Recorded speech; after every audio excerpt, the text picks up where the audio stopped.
you want the privilege of working from home. There is responsibility in all privilege. And the responsibility is accountability to your team, because we're all on a team. And when one person on the team doesn't pull their weight, somebody else has to step in, and it kind of throws the whole thing off. So we're all going to be accountable to one another in what we've accomplished and in what we're doing.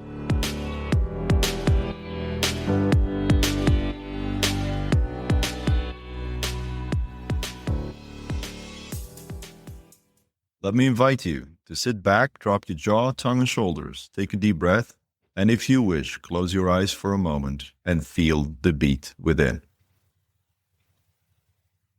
In a few seconds, you just jumped from your head to your heart and felt the beat within, opening up to receive even more value and fulfillment out of your business and life.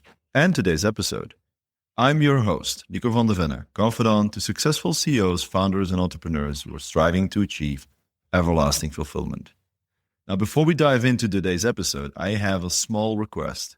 If you find value in our podcast, please take a moment to subscribe and leave a 5-star review, and share this episode with at least one person that you think might benefit. So thank you for your support, and let's get started.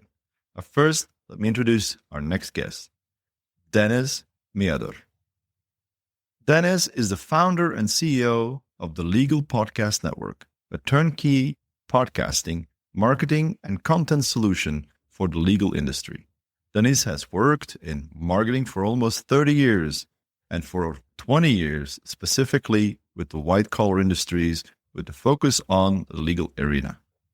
His background lends to everything from branding to podcasting and so much more. And seeing that we had a crazy conversation in the green room, I'm going to enjoy the show. Hi, Dennis. Welcome to the show. Thank you for having me on. Yeah. And by the way, real quick, there's two pronunciations to my name. You could say Meador, which is the American way, or if you want to get a little spicy with it, sometimes I'll introduce it as Meador. But, Ladies, incoming. Exactly. Hello, my name is DM Meador. There you go. It's just, it really rings a lot better. I would even go, leave the DM aside and just go for the Meador. Yes. It's kind of, it hits Italian and Spanish at the same time. I think that's, it's really hot. It's really hot. And I spent enough time in Europe where I can hard hit the R's and the E's, Meador. I even have that little bit of a, I'm not too Americanized with it. It's good. Not everybody has to be. Though it's been cool talking to you already, Dennis, in MDM. Sorry, I'm just kind of get used to it. Either way, whatever works for you. Exactly. So it's fun to hear the story about what your dad did to get you to this point where you need to decide your own name. But you've been in business for quite a while right now, and I love the fact that you really focus on the legal part of the world, because I would imagine podcasting with that that sector or material or whatever you can call it must be completely different than any other podcast that everybody listens to, because mostly it's about either it's personal development or some niche thing somewhere or something like that. But legal, that's something really special. How did you get to that point? Well, I've worked with attorneys for well over 20 years. That's kind of been my specialty. And I saw this opportunity, first of all, because I was talking with my old company, my old partnership that I had, talking to attorneys, and they would ask me, do you guys do podcasts? And you went to my partner, was like, hey, what do you think about launching a podcast network? And he ended up deciding, well, let's do this answering service. Fine, whatever works for you. So when he bought me out here a year ago, December, when he bought me out, I was just like, I always keep a book. I'm an entrepreneur. Mm-hmm. And I'm of the opinion as an entrepreneur, if you're a real entrepreneur, you can take everything away from an entrepreneur, give them an internet connection, a laptop, and in 3 days or 3 months, they're right back where they were. Because, and so I took out my book of ideas and I looked at this and I looked at that. And then I was like, you know what? I could get a podcast network going really quick. I've had my own podcast. I know the production, what all takes place behind it. And so I launched off with it, and it's taken off very well. We're 10 months in, and we have about 100 clients. We have about 25 people on the team. And it's just taking off like gangbusters. You talk about, what is an attorney going to talk about? There's really three things that they can do with their podcast. Number one is their podcast can be a thought leadership podcast. So that's really about themselves. They want to present, they want to be on stage. They want to be, invited to conferences. They want their stuff replayed by other attorneys and to be looked up to. And, there's something to be said for that. That's not always the most lucrative position, but maybe they're a PI guy who's got 50 million in the bank, and they're tired of, running after PI money. And they're just like, you know what? I just want to create something that's about my legacy. So there's that thought leadership. And then there's an opportunity to build a podcast for their referral network. So I'm a personal injury attorney, and I do a podcast for like chiropractors and for licensed practitioner nurses that do. And so like the medical side of it. And I just talk and have on people from that. So now I'm cultivating referral sources. Or lastly, which is what we really focus on, although we do the other two, but like our, what we call guardrails with collaborative opportunities. So our guardrail podcast is an FAQ sort of podcast that is identified down to their ideal client profile. So for example, and I always use divorce, so let me use something different. I'll use criminal defense. I'm a criminal defense attorney in Kansas City, Missouri.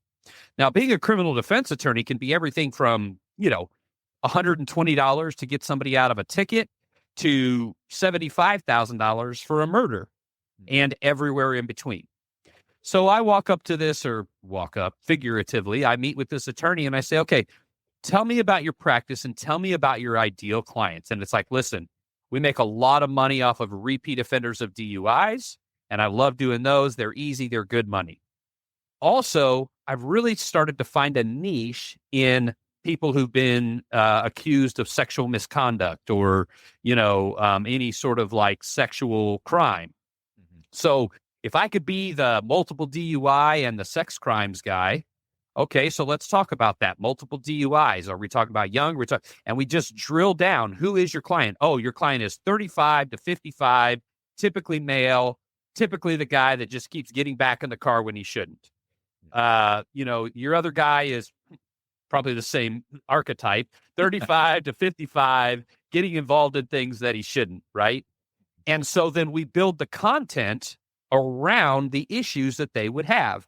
For example, maybe a question is, and I've thought about this. So I said I'm a pretty honest person, right? Yeah. I think all of us have at one time or another seen a pornography site. Whether we went there on purpose or on accident, pornography's out there. It's prevalent in society. I'm going to pretend like I went there on accident. But every time I see that little thing that says underage girls getting blah, blah, blah, I never hit that button. Because I'm like, you know what? I don't want the FBI to come in and see, oh, he went on a video that said it was a 14-year-old. Like, even if they say barely 18, I'm like, listen, give me MILFs, because then I know that they're not underage. And again, I'm not saying this just happened yesterday. I'm just giving it as an illustration. So with that, then hopefully I'm not losing your audience here, and they're like, "This guy." No, I think there's a lot of people does... smiling right now, and okay. having recognition moments where they're not saying, no, I don't do that. No, not at all. But they are. Yeah, exactly. So maybe my laptop gets taken, and I'm a guy that did click on a underage gets her first time with somebody, and I'm like, can I go to jail for a video on a major porn site that states somebody is underage? Because that's a legitimate question, like Pornhub or YouPorn or whatever all those other sites are. I'm not talking about these like fringe dark websites. I'm talking about like the standard, ones that most people in society know what they are. So when that question gets typed in Kansas City, not a lot of attorneys are answering that question. They're just saying sex crimes attorney, or they're saying criminal defense attorney. So I interview a guy and I say, okay, let's talk about child porn on my laptop. What are the issues that people run into? What are the things that make them accused of child porn, but that's actually not? Like, and I would go through about a 20-minute podcast, ask them about 7 to 10 questions. Not myself. I have hosts that do that, content director that writes out all the questions. And so now we've got this 20-minute podcast that's hyper specific to an issue. Now this guy types in, he's trying to, what do I do? What do I do? How do I handle this? And he sees this podcast or this 3 to 5 minute segment that answers just that. Then he watches the whole podcast. Then he goes down to the guy's website and he's got a whole page just dealing with sex crimes and child pornography caught on my computer. And I realize this guy's worked with people that have had this issue. So let me ask you a question. Am I going to call that guy, or am I going to call the guy that's just on a list of 100 attorneys that just says I'm a criminal defense attorney? Yeah, That's what we're doing. So we're creating FAQ content that is hyper specific to their ideal client profile. We then we create a podcast, we create a YouTube video out of it, we create reels out of it, we put them all on social media, we create audiograms out of it, we create static posts out of it, we create website content out of it. Let me put it this way: for 30 minutes of a podcast shoot, that's a once a month show, they get a full podcast, 30 posts, that's 10 video, 10 audio, and 10 static. So a post every day and 2 to 3 pages of content. And we charge our clients hundreds, not thousands per month for our program. If they do it twice a month, 2 full shows, 4 to 6 pages of content, and 2 posts every day. If they do a weekly show, 3 posts, morning, noon, and night every day, plus 4 shows, plus 8 to 12 pages of content on their website. So how do we help these people? We are taking them and we are using authoritative positioning, which authoritative positioning is from there to you. Most attorneys try to market themselves from who they are outwards. But when you market from your archetypal, is that the correct pronunciation? Archetype of your client. Yeah, the archetype. When you market from the archetype of your client backwards to you, that's a lot more successful of a way to cultivate the kind of clients you want, the kind of people you want to work with, the kind of cases you want, the kind of money you want. Because when I'm just on a list of criminal defense attorneys, the first question is, oh, I got this kind of case. How much is it? Yeah. But when I see this guy as an expert and he's answered questions and I can tell he's dealt with this issue and man, he can get me out of trouble. I'm not asking, how much is it? I'm saying, how much is it going to cost me to work with you? And that's a totally different dynamic. And that's the dynamic we try to build for our clients. A thought leadership, authoritative positioning, bringing them their ideal client through FAQ question and answer podcasts. Yeah, I think from my point of view, you're actually answering the question that's out there that's not been posed yet. So what I see is what a lot of I used to work with lawyers as well. You know, I was in the IT department, but a little bit different than actually working with them.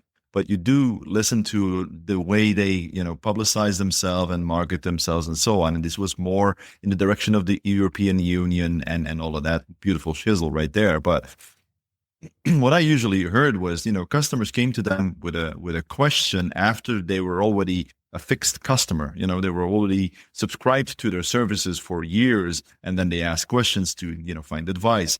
But what I hear you saying is that you're actually bringing out answers to questions that people have that they don't even know that they have. So that's kind of, being in front of the public or in front of the business that's out there. And that's kind of different than what I've heard before in other environments where I hear a lot of companies, they create a product. You have to pay, create a product, and it could be a service or whatever, it could be anything. And then they go on and they go to market, which is a good approach. Basically you'll look at the Teslas and whatever. They also sell, so it kind of brings it out. But more and more, what I see is, and what I see in the conversations what I have on the podcast as well, is that a lot more understanding is coming from what is in the market that I can answer that is within my knowledge area and my Hmm. expertise, which is a completely different, approach. Yeah, it's not a go-to-market strategy, it's a Exactly. Yeah. market-to-me strategy. Yeah. And, that's what works. People want to feel like the solution that they're picking is tailor-made for the problem that they have. Yeah. No more is it generalization. It's hyper specialization. It's, knowing your stuff, driving deep, really doing well with it. Yeah. Yeah. That's it. That's great. That's great stuff going on there. Now, if we look at, so we heard what you do, but how you do it, that's the more technical part. But how do you do leadership in that situation? Because you're on an island, you're working at X amount of hours a day. Take us through your story on how do you manage a team that's all over the world.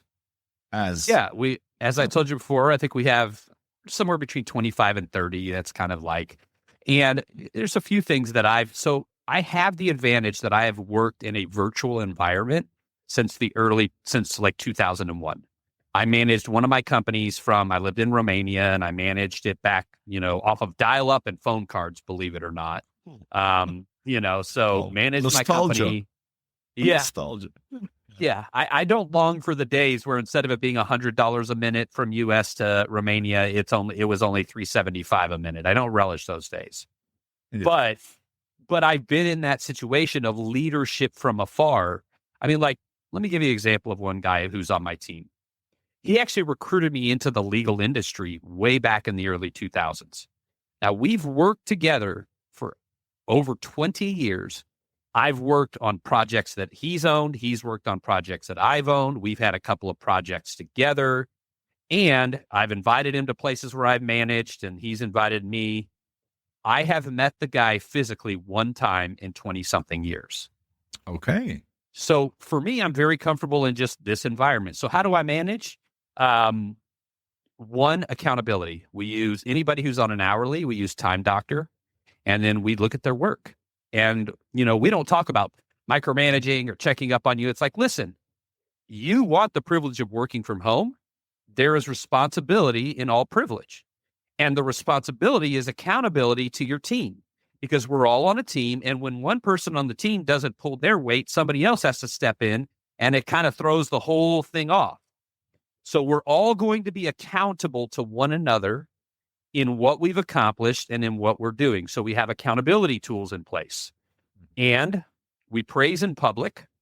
We deal with issues in private.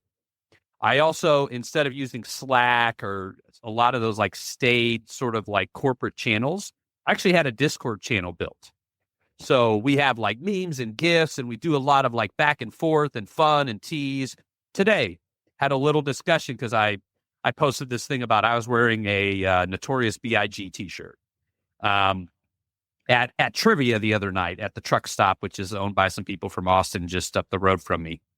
And so like usually being on an island, shorts, flip-flops, throw on whatever t-shirts near you, you go wherever you go. There's really like, when you wear like a shirt like what I'm wearing, they're like, what are you so dressed up for, So I go off and, I'm walking around. I put on some sneaks, which I used to have a big shoe collection. I've got it down to about 10 pairs now. I put on a pair of matching sneakers.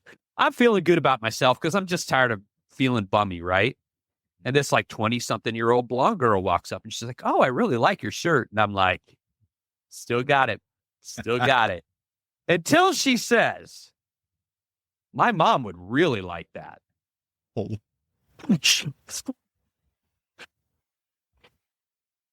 All the air just came out of me. So I put that in on my Facebook. I like to share with my friends and family because I share them like my successes at work and stuff. So I try to balance with my own self-deprecating humor. And I've got a young man. He lives in South Africa that works for me. He used to live here on the island. And he's like, well, I don't know who that is. And I was like, okay. And I'm like, I played this. He's like, oh, okay, I know who it is. And we got into this back and forth thing. And I was like, listen, just because something wasn't made in the last 4 or 5 years doesn't mean it's not culturally relevant. The Office is culturally relevant, whether you as a Z know it or not. Notorious B.I.G. is still culturally relevant, whether you as Gen Z know it or not. And most Gen Z know The Office because it was the most watched show during the pandemic, if I remember correct. And a Yes. lot of that was Gen Z. BIG, you could put on Notorious BIG in a 20 something club right now. Yep. And 3 notes in, everybody like, oh, yeah. You know what I mean? Like, it doesn't matter. Mhm. And so, like, we went back and forth in that, and it was in a public forum. Everyone was laughing, and he's finally like, oh, and I'm like, all right, everybody, because he's our resident Gen Z. I'm like, it's time to put this resident Gen Z in his place. Everyone's just being quiet. So I just came out and he's like, okay, I get it. You're right, blah, blah, blah. But that's the atmosphere I try to foster. It's like a friendship with accountability, with a lot of public praise, any sort of like accomplishment that happens. No one on our team is praised for what they do as an individual. For example, two of my guys closed deals yesterday. So I said, congratulations to so-and-so in marketing who set up the newsletter that set up the mechanism that allowed this person to reach out to us. And then Ben and Randy then took those leads and brought them on as a client. Great job, team. Yeah. So I'm not going, Ben's the sales guy. He gets all, I'm balancing that all out. The other thing I do for buy-in across my team is every person that touches a client through the process, whether they create a video, they do the social media, they make social media, they calendar it, they do QA checks before it goes to clients. And there's a whole system that we do with everything. Every person that touches a client, when they renew, we have 4-month contracts. When they renew in that 5th month and then come do their next set of podcasts, everybody that touched that account gets a small bonus. So they have buy-in to where it's like, oh, I work on 100 clients a month. If we have a 95% renewal rate, which is what we have right now, then, 95 times 5, I'm making an extra, I don't know, what is that number? 95, 100 times 5 would be $500. So I'm making an extra roughly $500, Yes. which for a team where I've got 8 in Pakistan, an extra $500, that's a huge. But I mean, even here in the States, an extra $500 on top of your salary, on top of what you already make. So I do everything I try to do. I try to do where everybody on my team feels like I've heard this before from clients, from people that are on the team new. They're like, your people would run through a wall for you. And I'm like, no, they wouldn't run through a wall for me. They would run through a wall for the vision that we all have together to serve our clients in a way that benefits them. And so I hope that answers your question. That's some little tidbits that I do, that I try to have one-on-ones with them. I try to, and I try to keep them sometimes I do one-on-ones because what are we all afraid of? If your boss says, hey, do you have 5-10 minutes? What are we all afraid of? What did I do? Exactly. I would say 75% of my one-on-ones are, hey, I was just talking to so-and-so in your department and they have been telling me that you have been doing X, Y, and Z. And I just want to let you know, I don't see it, but I genuinely appreciate it. I want you to know the rest of the team appreciates it and appreciates you. And they're speaking well of you. And I tell you what, when you tell people, they're just like, oh, well, okay, and they're just like, yeah. And so if you do that, like 75% of the time, when you have individual time with your team, it's positive. Mm-hmm. Then when it is negative, you do the compliment sandwich, and they've got 90% of their feedback from you is all positive. And there's one action item.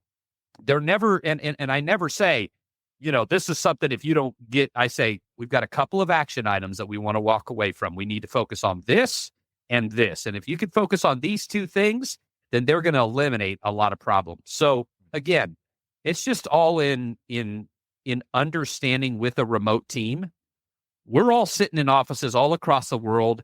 And if we don't connect with each other through meetings, which we try to keep to a minimum, but through, I do vision casting meetings about every month or 2, but also through the Discord, through chatting IM, and just back and forth and fun and this and that.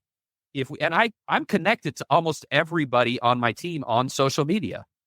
So they see we'll comment on each other's like Facebook lives. So we know each other and we've never met. My content director I've worked with for 7 years, never met her. My guy who is over the team in Pakistan, I've worked with him for 7 years. Never met him. We're trying to arrange a trip maybe next year where we do like a little like tour where we go to South Africa, Pakistan, Philippines, and then some of the stuff in the middle to and go meet our team. My personal VA, 4 years as my personal VA, never met her. Never met her. She's in the Philippines. She started off with me at $3 an hour 4 years ago, which was really good money because it was like $1.36 for the national average wage in Manila at the time. She now makes $9 an hour, which is, whatever, 6x what she's making, 4x what she's making, whatever that number is. And so I also try to reward them. I don't just give them words. I'll be like, hey, I heard this, do this. Hey, you guys got Amazon there? Oh, it's this? Okay. How do I go on? I'm going to send you a $25 gift card just so you know I appreciate you.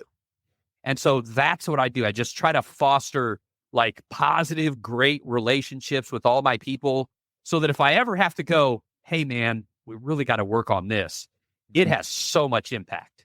It's like, I remember I was a good kid, like in my teen years, 16, 17, 18 years old, made my own money, out and about on my own, stayed out of trouble, didn't do drugs, never took a drink of alcohol until I was 36.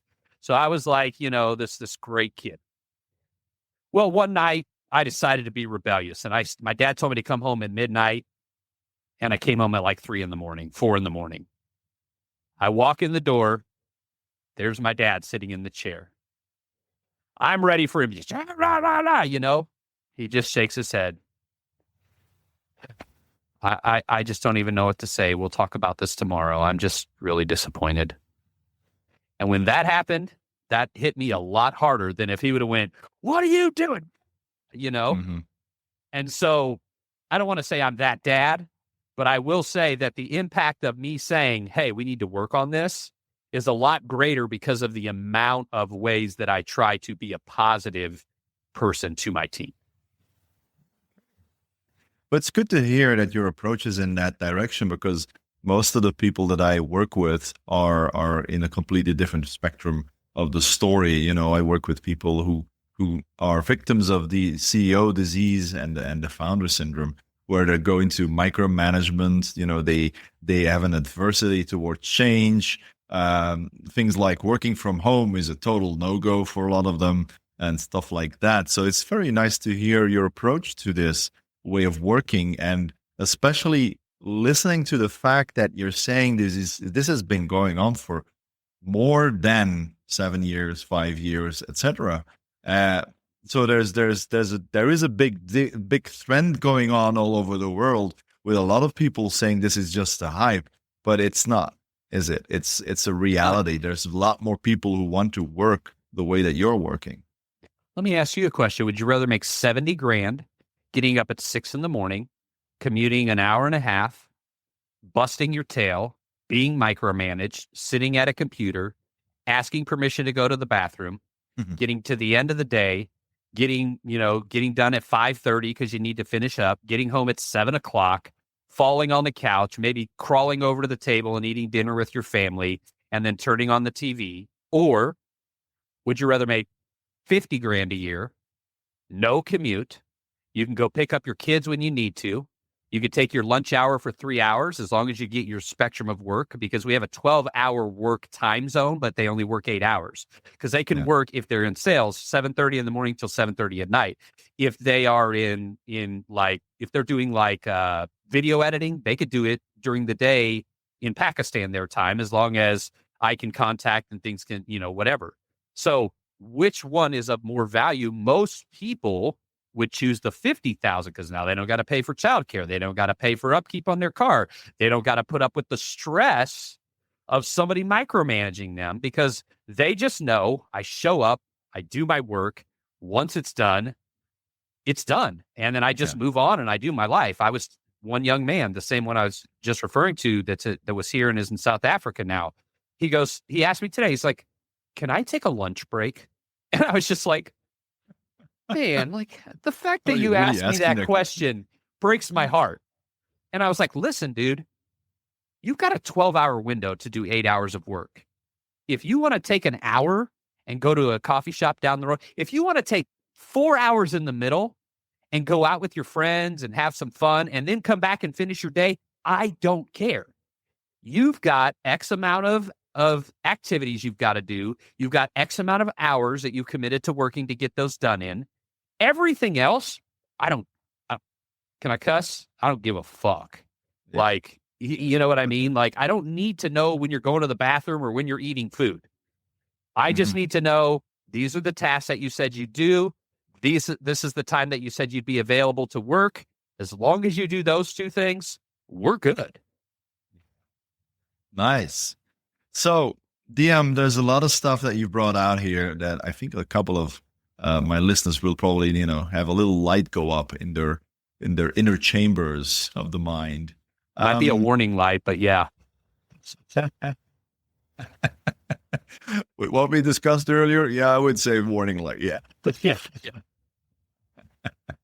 So remember, people, erase your laptop. Anyway, Yeah. I enjoyed what you brought to the table today. What's the easiest way for people to contact you?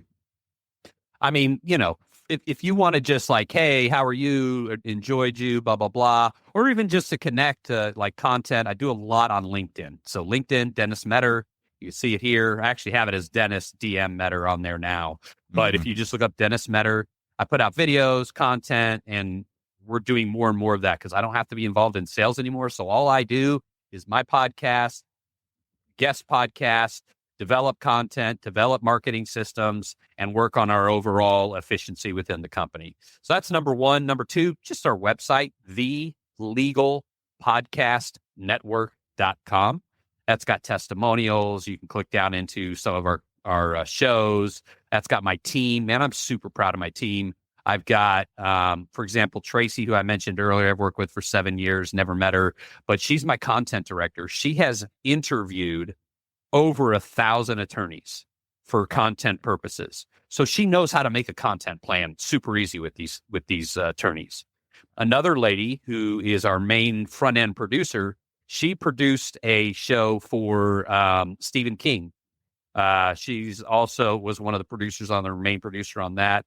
Another one, Michael Cohen, is that the guy who was the lawyer that got in trouble with Trump or whatever? Oh, you know what I'm talking about? Yeah. She produced his podcast when he was on house arrest. Oh. So she's got some clout as far as like in the podcasting world. She's won awards, done all that. So everybody I have that is working, they've all done this for years at a high level, award-winning, well-known. So you go on there, you see my team, and you're just like, I couldn't afford this team in and of itself. And so what we try to do is produce a turnkey solution that is at as high of a level as if you were to go sit on MSNBC or CNBC or whoever else, CNN, whatever. We try to produce that level of content, that level of activity that they wouldn't get. I mean, unless they wanted to spend. Let me put it this way: with what we do, for what I'm seeing in my marketplace, most of my competition, I'm doing 2 to 3 times the amount of output, and I am 3 to 10 times less in cost. And that's because of systems, people, remote. I don't have offices. I don't have, you know what I mean? It's all streamlined to where we're not wasting money. We're not wasting time. We're producing high quality. And I like to think of myself, I want to be known eventually as the Henry Ford of professional content production. Don't forget the little box on your desk with the buttons to call up people with certain knowledges. Exactly. That's a good old story for Henry Ford. He wasn't the smartest guy in the room, but he had a box of buttons. Yep. Mine's a Discord chat. Hey, yeah, there you go. That. There you go. So I've got it. It's well. just modernized. Cool. Well, DM, thank you very much for being on the show. There's a lot of cool stuff that you've told the listeners about different points of view, and I think your services are of top notch If I hear what you're saying, I love it because I hear a lot of undertone about stuff that's being done that runs really smoothly, and that's always very good news. So thank you very much for being here today. Everything runs smooth until it doesn't. That's part of business, right? Absolutely. So we broke 3 times. We started off in spreadsheets, and then we broke and went to Monday.com for a project, and then we broke, and then we went to Teamwork, and then we broke, and now we hired a whole company, and they're building a custom system that's launched for ClickUp. So we're only good because we were bad at one time, and I think that's the only way to anybody. Learn. Exactly. It's the only way to learn. Absolutely. And I say bad. I mean, we still had 95% client retention. Our clients still love what we were doing. That's not bad. Had very good people that did the finished product, but internally, I wasn't happy with where we were. Yeah. Your clients are. That's the most important thing. Exactly. Thank you very much. And absolutely. Thank you, my man. For the listeners, thank you again, everybody, for listening to the podcast episode. And we'll hear each other later on. Have a good one. Bye-bye.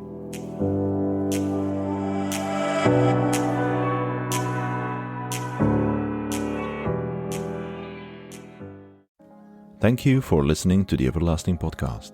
Let me leave you with a few questions to answer in the comments. How do you see the different topics we discussed during this interview? What are your thoughts? What stood out for you? Let us know in the comments or just send us your feedback. We launch new episodes weekly. Don't miss any by ensuring you are subscribed to the show. Click the follow button now. We depend on the organic growth of the podcast to inspire more and more people. So by giving us a 5-star review and sharing this episode with at least one of your friends who might be interested in the subject, you will significantly help more people become inspired. But more than anything, I am grateful to you for taking the time to listen to the show. If you are also a successful CEO, founder, or entrepreneur who has inspiring words to say, feel free to contact us for an interview at contact@nicovandevenne.com. Thank you for listening. We will see you again soon with more inspirational conversations on achieving everlasting fulfillment.